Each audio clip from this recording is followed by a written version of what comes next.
రాజకీయాల్లో పగలు సినిమాల్లో ప్రేమలు ఎప్పుడూ శాశ్వతం కాదు అంటారు.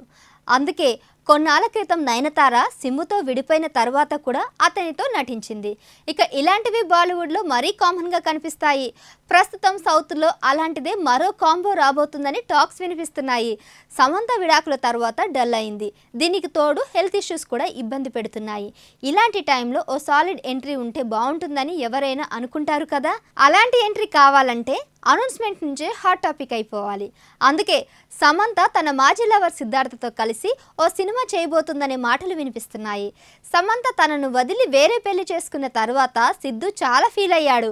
ఆమెకు విడాకులైనప్పుడు ఇండైరెక్ట్గా అలాంటి వారికి ఇలాగే కావాలని అప్పట్లో సోషల్ మీడియాలో పెట్టిన పోస్ట్ కూడా వైరల్ అయింది. అలాంటి సిద్ధుతో కలిసి ఇప్పుడు ఓ సినిమా చేస్తే ఖచ్చితంగా అందరి అటెన్షన్ ఈ ప్రాజెక్టుపై వెళ్తుంది. ఓపెనింగ్స్ కూడా భారీగా ఉంటాయి. అందుకే ఈ కాంబోలో ఓ సినిమా ప్లాన్ చేస్తున్నారట. అయితే ఇది తెలుగులో కాదు, తమిళ్లో. అయినా ఇక్కడ డబ్ అవుతుంది కదా. విశేషం ఏంటంటే సిద్ధార్థ్ ప్రస్తుతం అతిథిరావు హైదరితో రిలేషన్లో ఉన్నాడు. మరి శామ్తో కలిసి నటించడానికి అతిథి ఒప్పుకుంటుందా అనేది ఆలోచించాల్సిన అంశమే. ఏమో, ఈ ప్రాజెక్ట్ నిజంగానే వర్కౌట్ అయితే పాత ప్రేమలు మళ్ళీ కొత్తగా చిగురించే అవకాశాలుంటాయి కదా.